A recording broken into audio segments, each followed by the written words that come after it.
BRS అధినేత తెలంగాణ మాజీ ముఖ్యమంత్రి కల్వకుంట్ల చంద్రశేఖరరావు కీలక వ్యాఖ్యలు చేశారు.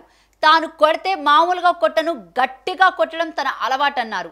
జహీరాబాద్ బీఆర్ఎస్ నియోజకవర్గ నాయకులతో ఆయన సమావేశమయ్యారు.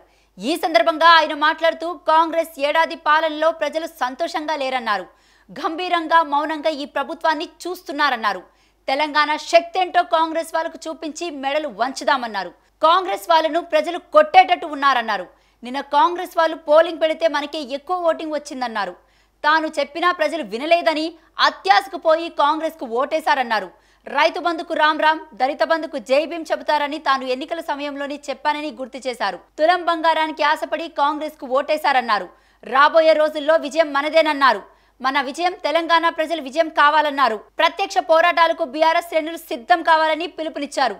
ఫిబ్రవరి నెలాఖరులో భారీ బహిరంగ సభ పెడతామని బీఆర్ఎస్ శ్రేణులు తరలి రావాలని కోరారు. కాంగ్రెస్ పాలనలో భూముల ధరలు అమాంతం పడిపోయాయని, రాష్ట్రంలో ప్రాజెక్టులు ఎక్కడికక్కడే ఆగిపోయాయని మండిపడ్డారు. సంగమేశ్వర, బసవేశ్వర, కాళేశ్వరం ప్రాజెక్టులను ఎండబెడుతున్నారంటూ ప్రభుత్వంపై ఆగ్రహం వ్యక్తం చేశారు. బీఆర్ఎస్ అధినేత తెలంగాణ మాజీ ముఖ్యమంత్రి కల్వకుంట్ల చంద్రశేఖరరావు కీలక వ్యాఖ్యలు చేశారు.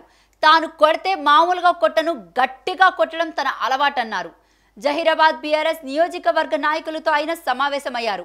ఈ సందర్భంగా ఆయన మాట్లాడుతూ కాంగ్రెస్ ఏడాది పాలనలో ప్రజలు సంతోషంగా లేరన్నారు. గంభీరంగా మౌనంగా ఈ ప్రభుత్వాన్ని చూస్తున్నారన్నారు. తెలంగాణ శక్తి ఏంటో కాంగ్రెస్ వాళ్ళకు చూపించి మెడలు వంచుదామన్నారు. కాంగ్రెస్ వాళ్ళను ప్రజలు కొట్టేటట్టు ఉన్నారన్నారు. నిన్న కాంగ్రెస్ వాళ్ళు పోలింగ్ పెడితే మనకి ఎక్కువ ఓటింగ్ వచ్చిందన్నారు. తాను చెప్పినా ప్రజలు వినలేదని అత్యాశకు పోయి కాంగ్రెస్ కు ఓటేశారన్నారు. రైతు బంధుకు రామ్ రామ్, దళిత బంధుకు జై భీమ్ చెబుతారని తాను ఎన్నికల సమయంలోనే చెప్పానని గుర్తు చేశారు. తులం బంగారానికి ఆశపడి కాంగ్రెస్ కు ఓటేశారన్నారు. రాబోయే రోజుల్లో విజయం మనదేనన్నారు.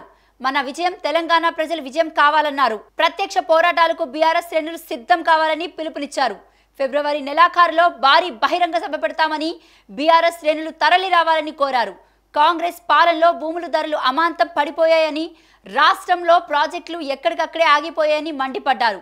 సంగమేశ్వర, బసవేశ్వర, కాళేశ్వరం ప్రాజెక్టులను ఎండబెడుతున్నారంటూ ప్రభుత్వంపై ఆగ్రహం వ్యక్తం చేశారు.